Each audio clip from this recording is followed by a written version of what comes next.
بسم الله الرحمن الرحیم.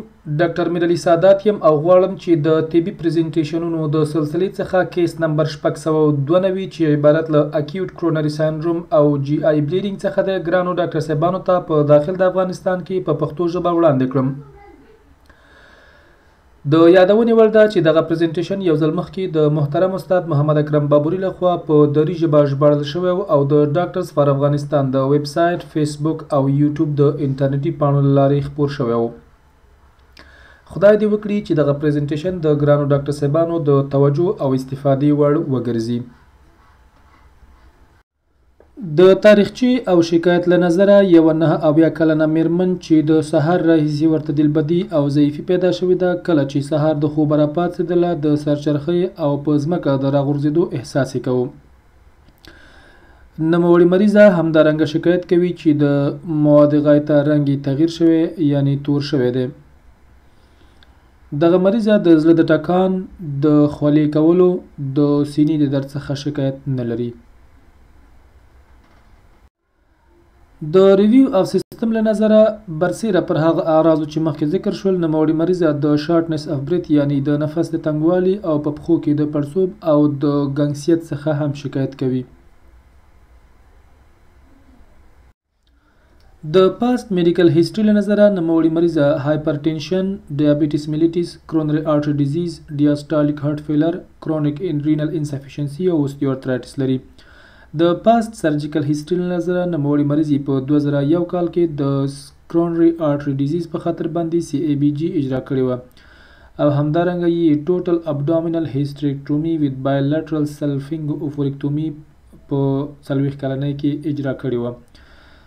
د قبضیت او د کمخونۍ په خاطر ورته پروس کال یعنی په 2014 کال کې کولوناسکوپي اجرا شوې وه چې د هغې په جریان کې ولیدل شول نوموړې مریضه د کولون په ټول امتداد کې ډایورټیکولا لري او همدارنګه پولیپس لري. د پاتالوژۍ د تشخیص په خاطر د پولیپس څخه بایپسي واخیستل شو او معلومه شوه چې نوموړې مریضې هایپرپلاستیک پولیپس درلودل. هغه دواګانې چې نوموړې مریضه ورڅخه په کور کې فعلا استفاده کوي د اسپرین 80 ملي ګرامه په ورځ کې یو ځل، پلاویکس 15 ملي ګرامه په ورځ کې یو ځل، لیسینوپریل 20 ملي ګرامه په ورځ کې یو ځل، اټروواستاتین 40 ملي ګرامه او فیروساماید 40 ملي ګرامه په ورځ کې یو ځل، انسولین ان پی ایچ 10 یونټه په ورځ کې 2 ځله او ګاباپینټین، سینا، کلسیم او ویټامین ډي څخه استفاده کوي. د سوشل هیستوري او فیملی هیستوري له نظره کومه مثبته نقطه نه لري. د الرجی هیستوري له نظره نوموړې مریضه د ایوداین ټینکشن په مقابل کې ایچینګ یا خارښت پیدا کوي. د فزیکی معنی له نظره یوه مسنه او چاقه ښځه ده چې په کوم خاص ډسټرس کې قرار نه لري او وایټل ساین یې نارمل دي. د فزیکی معنی له نظره دغه مریضه یوه چاقه میرمن ده چې د کارډیوواسکولر له نظره دغه مریضه سیسټالیک مرمر لري او د پلمونري معنی له نظره نوموړې مریضه بایلټرل بزل کریپیټیشن لري. د ګیډې د معنی له نظره د نوموړې مریضې سټول ګویاک مثبت دی او د ماسکلوسکلیټل معنی له نظره نوموړې مریضه په دواړو خپو کې 2+ اډیما لري. د فزیکی معنی له نظره اضافه نور څه مشکل نه لري.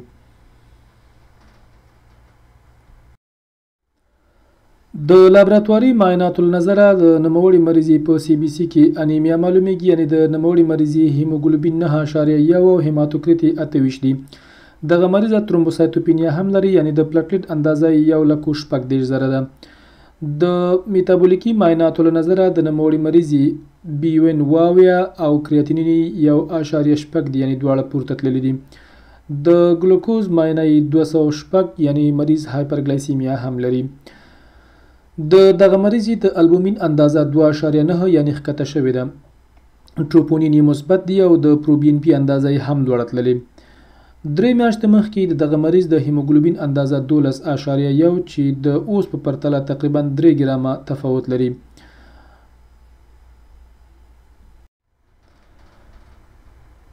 د ای سی جی له نظره دغه مریضه انفیریور لټرل اسکیمیا لري او د چیسټ ایکس ری له نظره دغه مریضه کارډیومیګالي لري او برسیره پر دې په دې ایکس ری کې دغه مریضې د پخواني عملیات یعنی توراکوتومي او د کیبج کلیپس هم لیدل کیږي.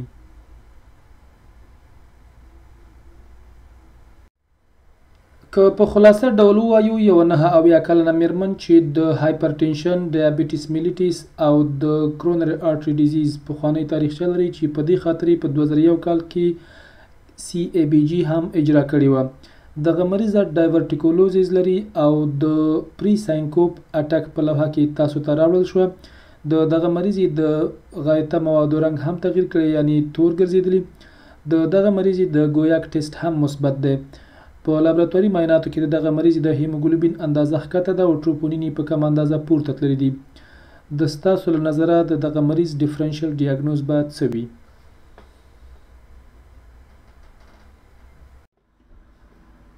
د عاجل خونې د ډاکټر د اسسمنټ له نظره دغه مریض پری ساینکوپ لري چې کیدای شي دلیل د کارډیوواسکولر ناروغیو پخوانی تاریخچه وي.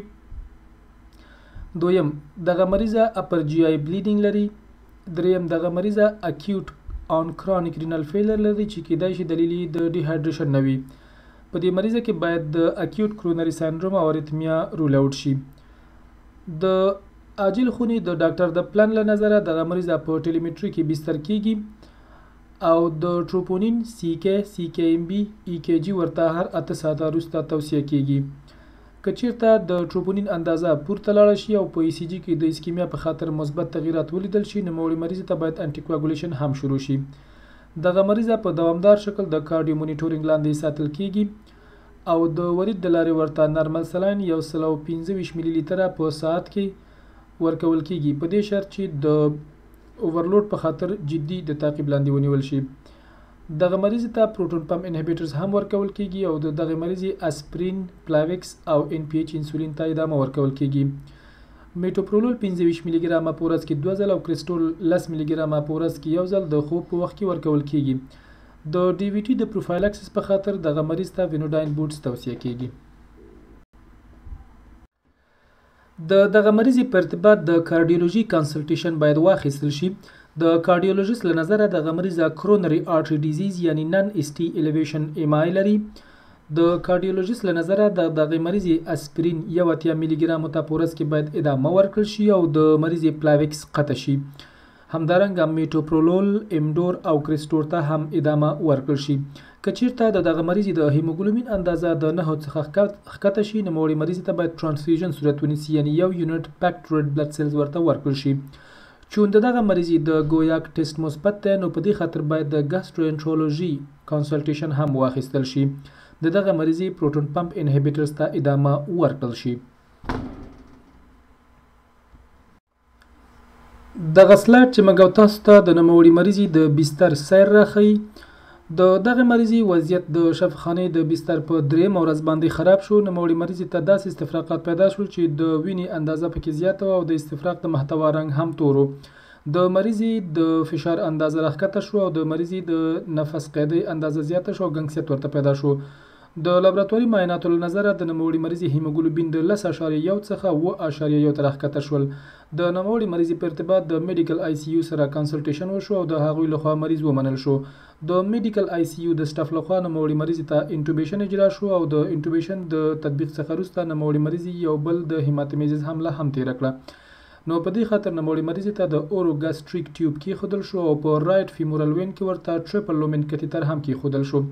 دغه مریض ته د ورید د لارې 500 ملي لیتره نارمل سلاین په بولس شکل باندې ورکړل شو او د پیکډ ریډ بلډ سیل ترانسفیوژن هم ورته شروع شو.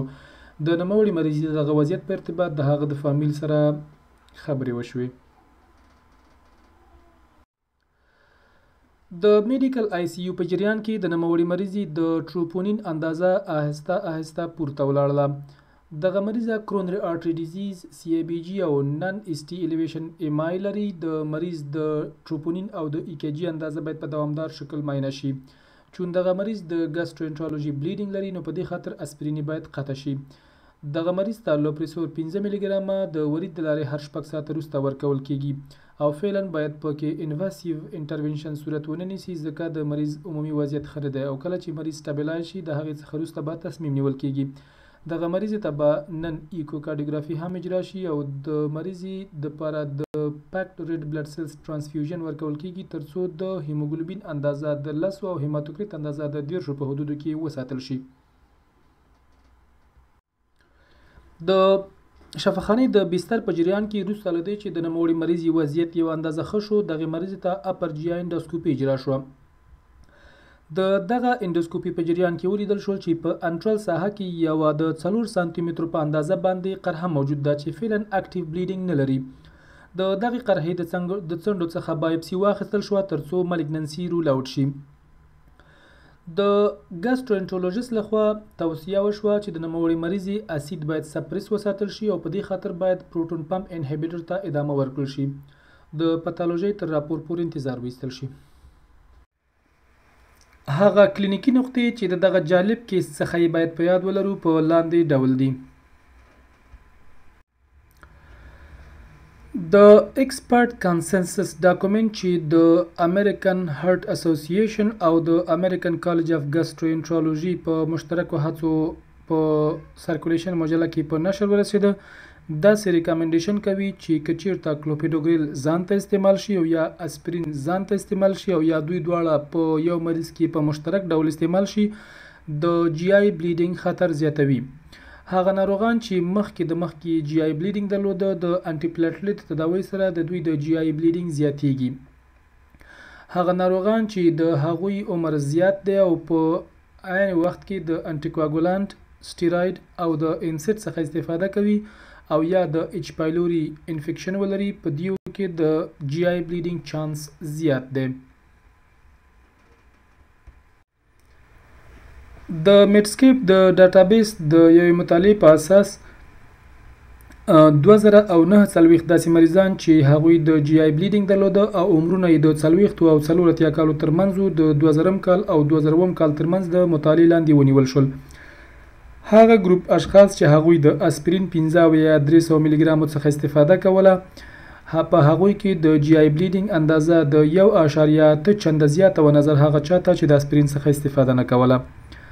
هغه ګروپ خلک چې هغوی د کلوپیډوګریل څخه استفاده کوله په هغوی کې د جی آی بلیډینګ اندازه د 1.8 چنده زیاته و نظر هغه چاته چې هغوی د کلوپیډوګریل څخه استفاده نه کوله.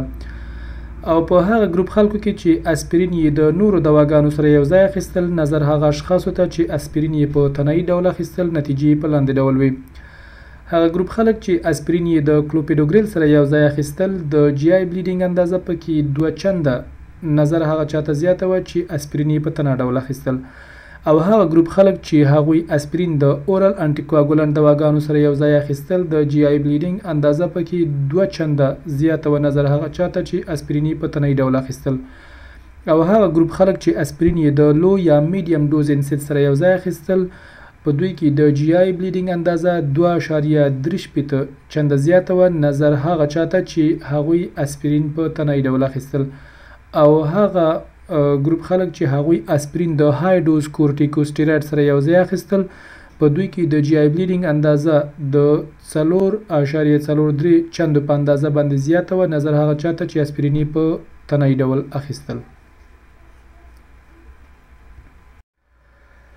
لکه چې په تیرو سلایډونو کې ذکر شول هغه اشخاص چې د انټي پلیټلیټ دواګانو څخه استفاده کوي په هغوی کې د جی آی بلیډینګ اندازه زیاته ده چې لاندې ریسک فاکتورونه هم ورسره ولري. هغه اشخاص چې هغوی مخکې د جی آی بلیډینګ حملې درلودلې، هغه اشخاص چې عمر یې زیات وي، هغه خلک چې هغوی د نورو دواګانو څخه استفاده کوي مثلا انټیکواګولانس، سټیراید، انسیډز البته د اسپرین په شمول، او هغه د خلک چې هغوی د هیلیکوباکتر پایلوري انفیکشن لري. یعنی دا هغه اشخاص دي که چیرته په دغه ګروپ خلکو کې انټي پلیټلیټس استعمال شي د جی آی بلیډینګ یا د هضمي سیستم د خونریزۍ چانس زیات دی نظر نورو خلکو ته. دغه سلاید مګو تاسو ته د پی پی آی یا پروټون پمپ انهیبیټرز او د کلوپیډوګریل ترمنځ انټراکشن راښيي. د پی پی آی یا پروټون پمپ انهیبیټرز هغه دواګانې چې عبارت له اومیپرازول او ایزومیپرازول څخه دی. دوی د سایتوکروم پی 450 د سیستم په یو انزایم چې د سایتوکروم پی 2C19 څخه عبارت دی تاثیر کوي او دغه انزایم تاثیرات نهي کوي. کله چې د سایتوکروم پی 450 د سیستم د 2C19 انزایم نهي شي په دې صورت کې کلوپیډوګریل په اکټیو شکل نه بدلیږي. نو نتیجه یې دا شوه که چیرته د پی پی آی د خاندان د دواګانو څخه اومیپرازول او ایزومیپرازول یو ځای د کلوپیډوګریل سره استعمال شي د کلوپیډوګریل تاثیرات په لوړه کچه د منځه وړي ځکه کلوپیډوګریل په اکټیو حالت نه بدلیږي او په ان اکټیو حالت باندې بدلیږي د کلوپیډوګریل د اکټیو کولو لپاره 2C19 ته ضرورت دی او دغه 2C19 د پی پی آی په واسطه نه شو نو په خلاصه ډول ویلای شو چې د پروټون پمپ د انهبیټر د دواګانو د جملې څخه اومیپرازول او ایزومیپرازول د کلوپیډوګریل سره انټراکشن لري او د کلوپیډوګریل تاثیرات کموي